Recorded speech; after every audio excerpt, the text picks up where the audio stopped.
को संख्या 58% छ भने महिला विद्यार्थीहरूको संख्या 42%।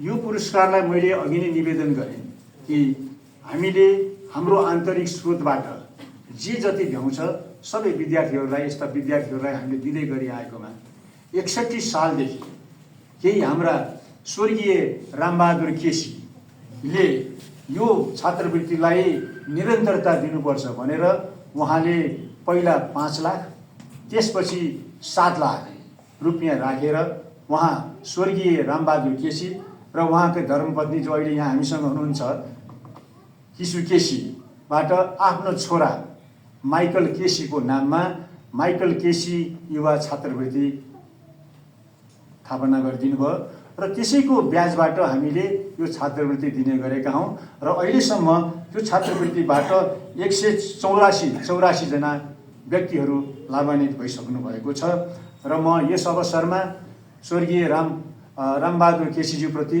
हार्दिक श्रद्धाञ्जली अर्पण गर्दछु र साथसाथै यो अहिले हाम्रो यो पुरस्कार दिने किशु केसी हुन्छ उहाँप्रति पनि म हार्दिक आभार व्यक्त गर्न चाहन्छु।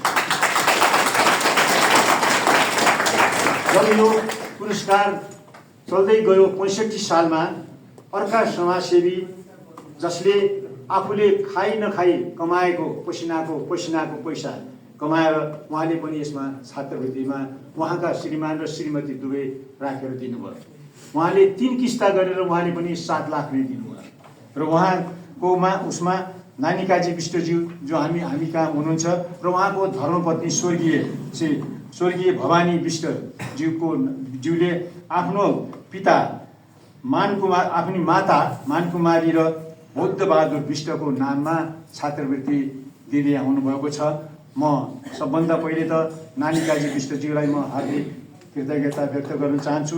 साथसाथै स्वर्गीय भवानी विष्टको पनि एउटा प्रति पनि म श्रद्धाञ्जली अर्पण गर्दछु। अहिले उहाँहरूले यो छात्रवृत्तिबाट अहिले 125 जना विद्यार्थीहरू लाभान्वित भइसकेका छन्। त्यसपछि करिब 3-4 वर्षपछि 2टा छात्रवृत्ति एकै सालमा आयो। त्यसमा बुद्धिप्रसाद मैनाली छात्रवृत्ति जसमा 5,51,000 रुपियाँको अक्षय कोषको स्थापना गरियो। त्यस स्थापना गर्नेहरूमा हुनुहुन्छ बद्रीभक्त मैनाली र श्रीमती यशोदा मैनाली। उहाँहरूको यो छात्रवृत्तिबाट अहिलेसम्म 92 विद्यार्थीले लाभान्वित भइसकेका छन् र बद्रीभक्त मैनाली र यशोदा मैनालीज्यूलाई पनि राष्ट्रिय युवा सेवा कोषको तर्फबाट हार्दिक धन्यवाद दिन चाहन्छु। केही सालमा अर्को एउटा छात्रवृत्ति हामीले स्थापना गर्यौं। खगेन्द्र राज पीयूष पाण्डे युवा अशक्त छात्रवृत्ति। त्यसमा हाम्रा विशिष्ट समाजसेवी तथा वरिष्ठ मुटुरोग विज्ञ डाक्टर मृगेन्द्र राज पाण्डेज्यूले मृगेन्द्र संवेदना चिकित्सा गुठी स्थापना गर्नुभएको छ।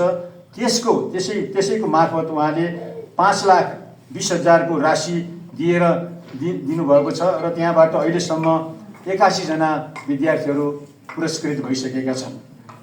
डाक्टर पाण्डेलाई पनि म हार्दिक धन्यवाद र कृतज्ञता गर्दछु। त्यसको 5 वर्षपछि 77 सालमा हामीले सुबित कुमार सिंह छात्रवृत्ति हामीले स्थापना गर्यौं। त्यसमा कर्मयोगी बद्री विक्रम स्मृति सेवा गुठीका प्रतिनिधि जो संस्थापक पनि हुनुहुन्छ, हाम्रो यस कोषको कोषाध्यक्ष पनि हुनुहुन्छ किरण थापाज्यू। उहाँले 3 लाख रुपियाँ यसमा चाहिँ अक्षय कोषमा जम्मा गर्नुभयो र त्यसले अहिलेसम्म त्यो कोषले 21 जना विद्यार्थीहरूलाई पुरस्कृत गरिसकेको छ। म कर्मयोगी बद्री विक्रम स्मृति सेवा गुठी र किरण थापाजीलाई पनि म हार्दिक आभार व्यक्त गर्न चाहन्छु, धन्यवाद दिन चाहन्छु। त्यसपछि गएर 79 सालमा नारायणी लोहनी छात्रवृत्ति हामीले स्थापना गरौँ।